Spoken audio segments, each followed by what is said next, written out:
Hello guys, I'm Rosie. I'm actually a woman with disabilities who was rejected by her own family. Yes, you read that right, guys. I have seen a lot of people like me have a very supportive and loving family. For years I yearned to belong to a family like that. But my destiny was written and I ended up being born to parents who cared nothing about me. From the stories I have heard, my dad, Kevin, and mom, Janet, were very excited to have me. They had grand gender reveal parties and even a beautiful baby shower. They were genuinely waiting for me to be born. I was their second child since they already had a son before me. My brother was also apparently excited about my birth, but what was supposed to be a very joyous occasion soon turned gloomy. Everything changed when the doctors told my parents that I would never be able to use my legs. After I was born, the doctors immediately knew something was wrong with my legs. I won't go into details of my diagnosis because of privacy reasons. What I can tell you is that I could never use my legs. I literally have no feeling in them. From birth, I had to use various devices or just drag myself until I had gotten older. Once I was older, I was permanently stuck to using a wheelchair. It hurt to see kids run around and play while I couldn't. It hurt to see everyone walking and running around me while I couldn't even move my legs. But what hurt the most was the fact that my parents hated my disability, and me as well. They had prayed for a healthy baby, but got me instead. They were disappointed. One day I had overheard them saying, "God did us dirty, Janet. I still can't believe that we have a disabled daughter. We were so happy with this pregnancy. We couldn't wait to have our daughter in our arms. Believe me, Kevin, when I discovered her condition, I didn't even want to look at her, let alone hold her." I understand that completely, Janet. Who would want a defective child after all? I wish God wasn't so cruel to us. Well, at least we have our son. He is normal and not like Rosie. You are right, Janet. We need to keep him close so that at least one of our children can have a normal life and make us proud.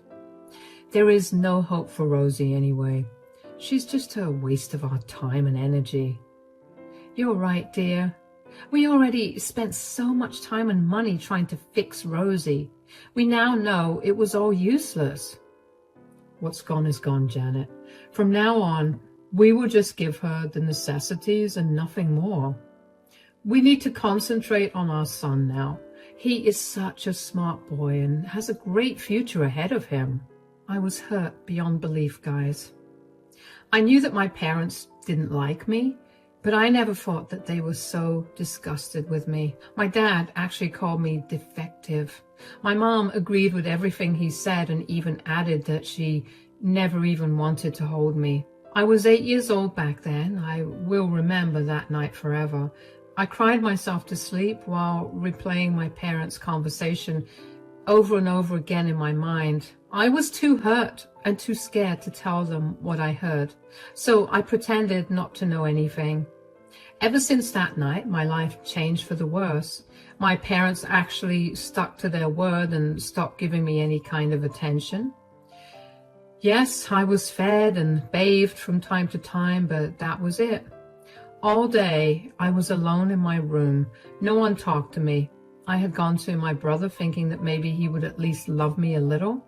Well, that turned out even more horribly for me. He made fun of me and called me names. He also said that he was ashamed of having a disabled sister and wished I was never born. He has even called me an embarrassment.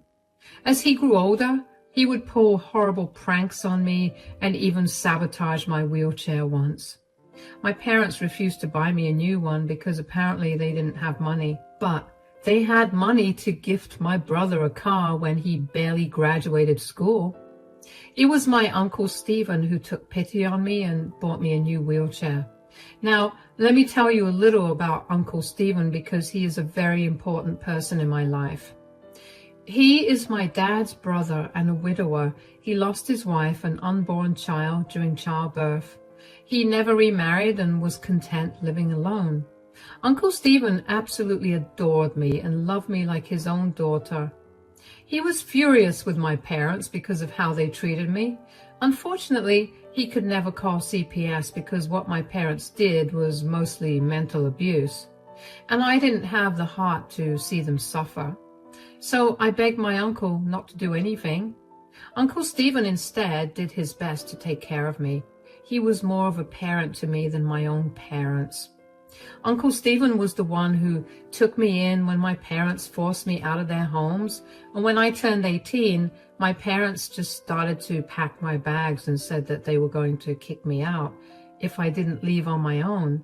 I begged them not to do this. I was weak and vulnerable and didn't know if I could survive on my own. I was hysterical with tears, but they didn't listen. So I called Uncle Stephen for help.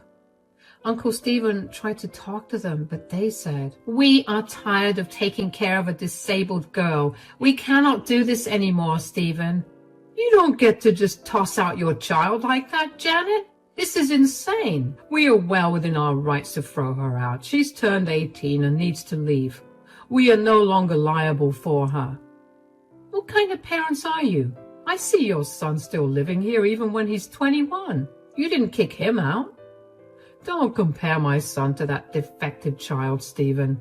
My son is just going through a tough time and we are supporting him. He will be able to take care of himself eventually."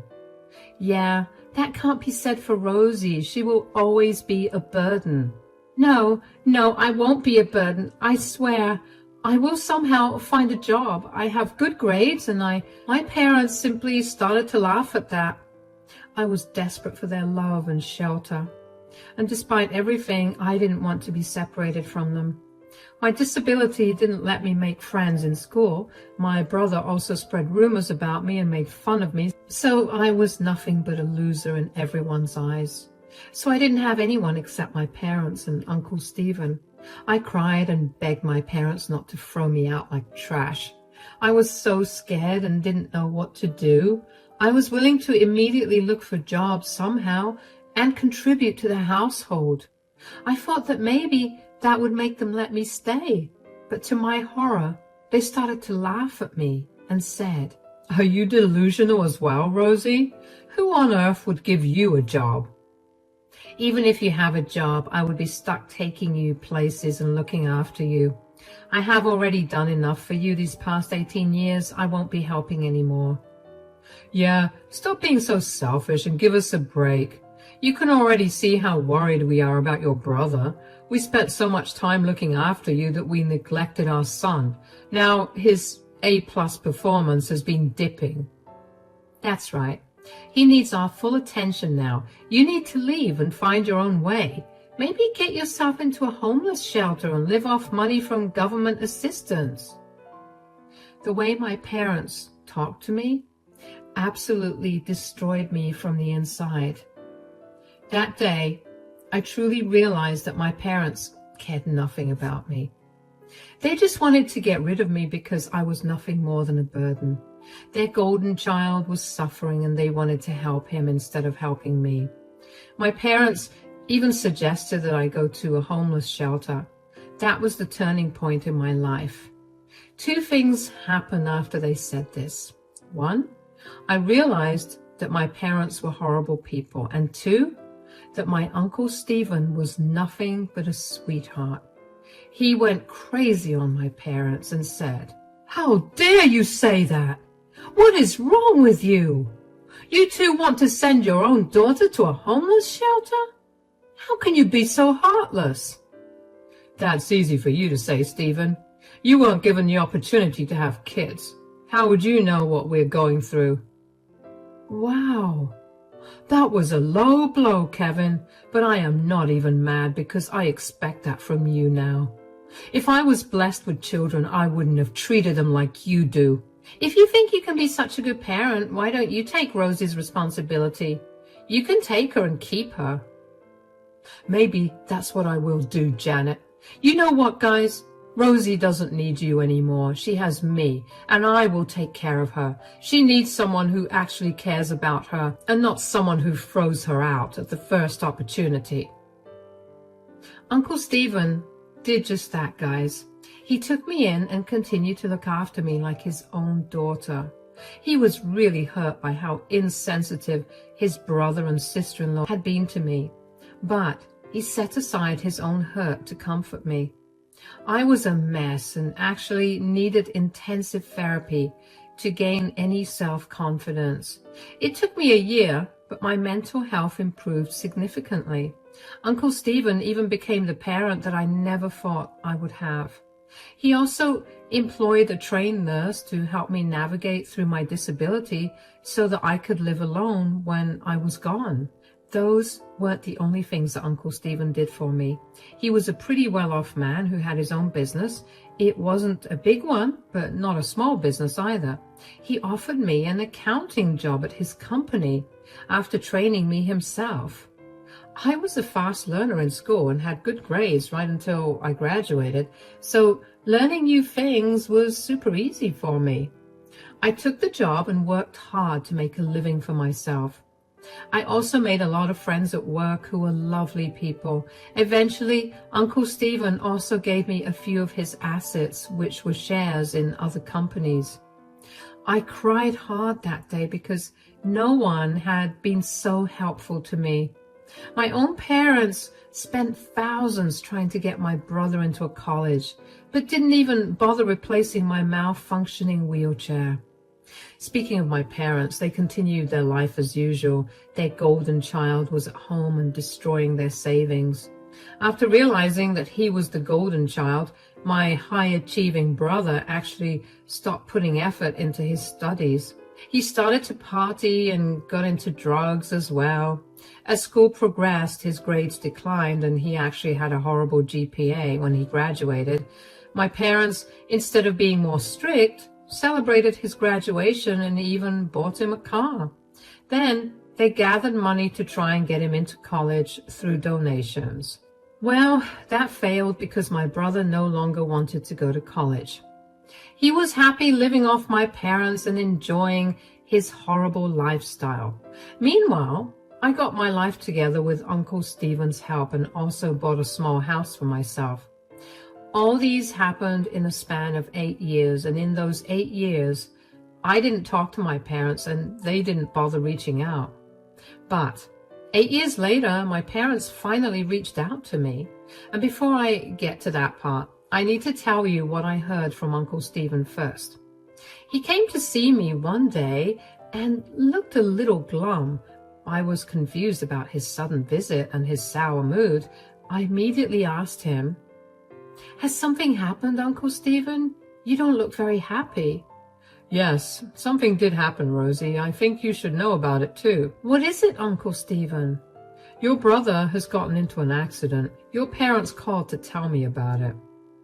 Looks like he's about to lose his limbs." "What? How did that happen?" "He was driving drunk and crashed very badly with a truck. The truck was unharmed, of course, but he wasn't in good shape. From what they told me, his legs were badly damaged. They won't be amputated, but he will never be able to use them again." I was in shock to know what had happened to my brother. Initially, I did feel bad because, after all, he is a human being and I did love him at some point. But as soon as Uncle Stephen told me the entire story, I'm sorry to say I didn't feel much. He was driving drunk and could have easily harmed someone else or, in the worst case, caused their death. It was a super reckless and irresponsible thing to do. It was rather interesting how karma came back to haunt him and my parents. I was sure they were devastated that their perfectly good son was now defective like their daughter. I said, "How are my parents reacting to this?"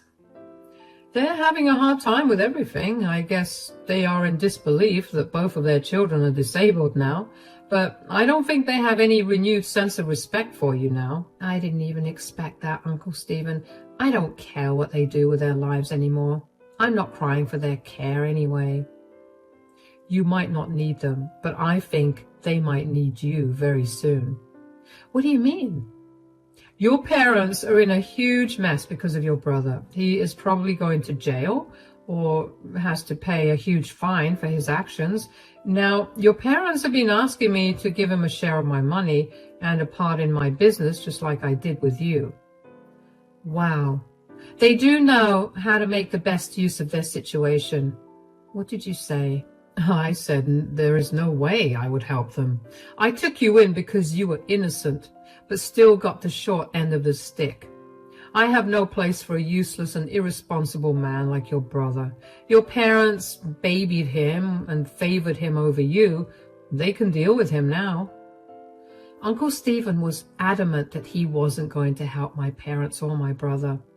You can call me wicked and cruel, but it did make me feel good. It felt like I had at least one person on my side. My parents did everything possible to make sure my brother had a good life, but he ended up misusing their care and turned out to be a horrible person. Their love and care were taken from me to make my brother's life better. He was born with a perfectly working body, and he chose to be irresponsible enough to wreck it. He was lucky he didn't end up harming someone else due to his actions. I did not pity him. Yes, it was unfortunate that he would possibly be in a wheelchair like me, but this was his own doing. Uncle Stephen made it very clear to me that he wouldn't be helping out my parents or my brother in any way. He also warned me that my parents would turn their attention to me once it sank in that Uncle Stephen was really not going to help them. I had, at the time, laughed it off because I didn't think my parents would reach out to me. After all, it had been 8 years since I saw or talked to them. Plus, they made it clear that there was no place for me in their lives, so I was sure that I wouldn't be in the middle of their drama. But Uncle Stephen had the foresight to know what they would do next, and he was right. I opened the door to find my parents on the other side. To be honest, I wasn't happy at all to see them on my front porch. I had no intention of talking to them even after what had happened. Let's not forget the fact that they didn't even bother to check in on me in the last 8 years, so I wasn't all that thrilled to see them. They tried to look happy to see me, but I could tell that they were awkward and nervous. I wordlessly let them in, and they started to compliment my house. I let them talk and only made small replies to make my disinterest apparent to them. But when they wouldn't stop talking nonsense, I decided to ask them exactly why they were in my house. I said, "So what brings you here?" "How have you been, my dear? It's been a long time since we've talked." "As you can see, I'm doing pretty well for myself, no thanks to you." "That is not the way to speak to your parents, Rosie. We are happy to see you do so well for yourself." "Yeah, we have been missing you at home. Our lives have changed so drastically since we last saw you. I guess you have heard what happened with your brother." "Yes, I have heard what had happened to him. He should have known better than to drink and drive like a madman." "What can we say, Rosie? He made a small mistake and is paying for it in a horrible way. My heart breaks for my poor boy." "What happened to your brother is absolutely bizarre. We never expected this to happen, Rosie." "I am surprised by this outcome as well. I hope he's doing okay." "Well, he's having a hard time making peace with his new situation. You can understand that, I guess." "How on earth will I understand that, Mom? I was born this way, remember?" I was really getting irritated at the way they were talking about my brother. Yes, it was unfortunate that he met with an accident and became disabled, but he also got into the accident because of his own recklessness.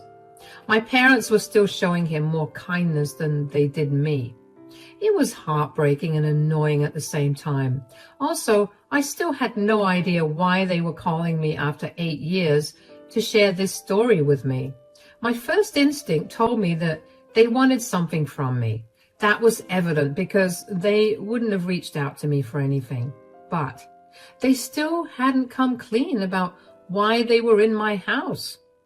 When I started to get irritated, my parents actually said, "You need to be a little more sympathetic, Rosie. He is your brother after all." Can't relate to that, Dad. You were talking about a brother who didn't bother contacting me for 8 long years. Come on now, Rosie. Don't be like that. Your poor brother just had something terrible happen to him, and you're acting so icy. I don't know what you expect me to do. What am I supposed to do exactly? What do you want from me? I asked them directly what they wanted from me. I was tired of them being all sad about their golden child. As I said, I knew very well they were in my house for something. So instead of letting them waste any more of my time, I told them to cut straight to the chase. Mom and Dad looked a little nervous and eyed each other. Then, without even looking at me, they said, "Well, we were thinking that you could help him out a little, since you're also disabled, but still made it well in life." What is that supposed to mean? Honey, your life is already set for you. Now, you should also help your brother to have the same opportunities that you had. And how would I do that? You can talk to your uncle. Stephen gave you a nice share of his assets and even a job at his company because you are disabled. Now that your brother's disabled too, he needs to step up and take him under his wing as well. I stared at my parents for a second before bursting out with laughter. I know some of you may criticize me for being so mean and dismissive, but I just couldn't help it. My parents' expectations made me burst out from laughter. I was right, guys. They were in my house for something. They wanted me to set my brother's life just like I was able to set mine. This was bizarre on a lot of levels. I couldn't believe that my parents were comparing me to my brother. I said, "Do you really think my brother should get handouts now?" "Why not? You got handouts from Stephen just fine. Why can't your brother get them too?" "I didn't get handouts, Dad. I worked hard in whatever position I was employed in. Also, Uncle Stephen gave me some of his assets because you two cut me off without any consideration." "How does it matter? You got way more than what we could give you." "That is not the point, Mom. Having your own parents cast you out of their homes is horrible. Your son will never feel that because you gave him all the love and care in the world." "You need to stop being so jealous of your own brother, Rosie. We couldn't care for you because of your problems. You can't blame us for wanting an easier life." "Yeah, having a child with disabilities is really difficult. So you two just decided to cast out the child and live your lives like everything is okay. Well, guess karma did come for you because your golden child is also disabled now." My parents looked down in shame because they knew I was right. I didn't like telling them these things, but it was satisfying to confront them in whatever way I could. Mom and Dad looked uncomfortable and then tried to say, We understood that we were wrong, Rosie. That's why we came back to talk to you." "Oh, please, Mom. I know very well that you two didn't come back because you were sorry. You just want me to help out your golden child because now he is more useless than he was before." "You can't talk about your brother like that, Rosie. He is in an unfortunate situation, so you need to help him out. He is in your position now." "No, he is not in my position, Dad. Your son drunk drove and got himself in this situation. His bad decision in life got him into this situation. And no, he is not like me. He wasn't unloved and thrown away like you did to me." "We already said that we were sorry for that, Rosie. Please just help your brother out this time. We don't know what to do anymore." "Yes, please just forgive us and help out your brother. We are your family, so you should be helping us out." Guys, I couldn't hold my laughter anymore. After 8 years of no contact, they were back in my house and talking about how we were a family. You must understand why I laughed like that. I just couldn't help it. They were willing to go so far for their golden child that they even said that they were sorry. All this for a worthless man who had no regard for anyone other than himself. I laughed and said, "You have some nerve telling me that we are family. As far as I know, families don't kick their kids out and cut contact for 8 years. That was so long ago, Rosie. You need to move on and forgive us. We need your help." "Nope, I'm not going to help you. You can take it up with my uncle," which I know you have. "I also know that he denied helping your golden child, so there's nothing you can do now." I made sure that my parents knew that Stephen had told me everything. I don't know if they had expected that, but they sure did think that I would be able to change his mind. My assumption was right as well, because my mom said, "We're sure Stephen will listen to you, Rosie.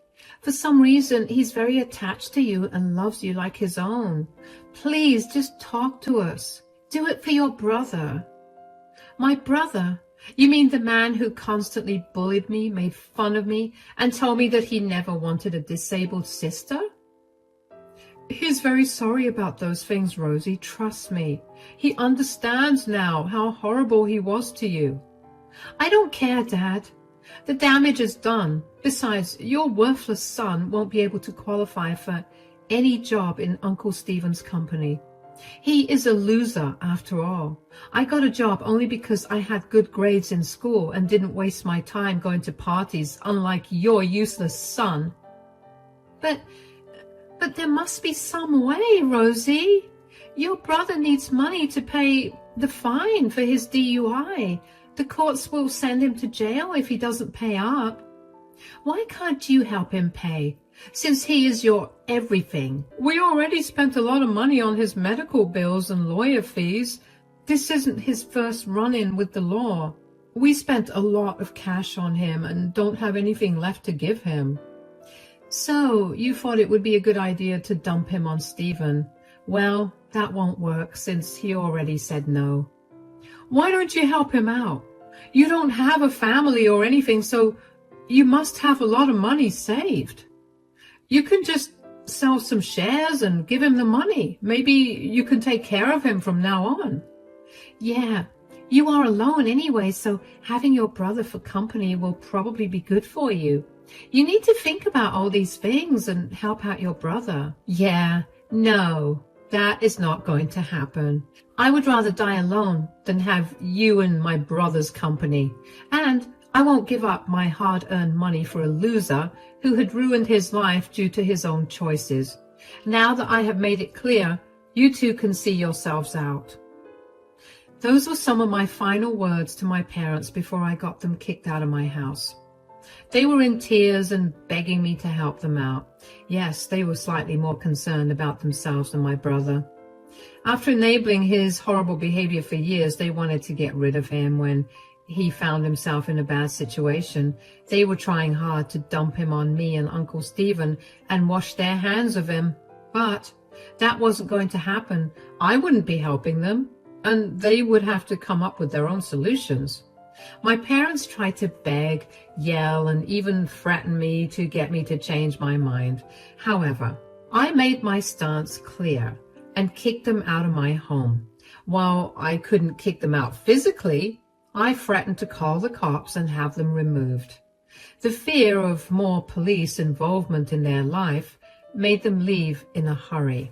After my parents left, they continued to harass me over texts and calls. They did that to Uncle Stephen as well. We let them be for a week, after which Uncle Steve literally threatened to go to the cops for harassment. That made them stop. Family members who reached out on their behalf were swiftly told to mind their own business and help them out if they were feeling so charitable. That stance shut them up pretty quickly. To my surprise, a lot of family members actually agreed with my approach and said that I did what was best for me. They didn't deserve my forgiveness, especially after they abandoned me with so little regard. It made me feel quite validated since I had little to no support throughout the years. I don't blame my extended family because no one knew the extent of my parents' abuse. Now that I had told them the whole story, they sided with me and cut off my parents. They were sorry that they believed my parents' version of events and didn't reach out to me sooner for clarification. I forgave them happily.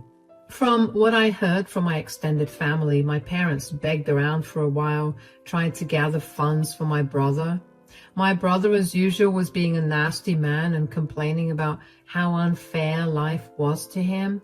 Apparently, he has been lashing out at my parents and treating them like servants in the house. He is collecting disability, but that barely puts a dent in his debts that he had collected. Actually, I should say the debts that my parents collected, because they had to remortgage their home to pay off my brother's expenses. He was actually given a suspended sentence, but the financial loss that he incurred was huge. My parents are now working 2 jobs and are living miserable lives. They keep complaining about my brother to family members, but no one is willing to help out. So they are stuck in a bad situation because karma came hard for them. As for me, I'm happy to have Uncle Stephen as my closest family. Unlike what my parents thought, I am actually going to marry my fiancé next year.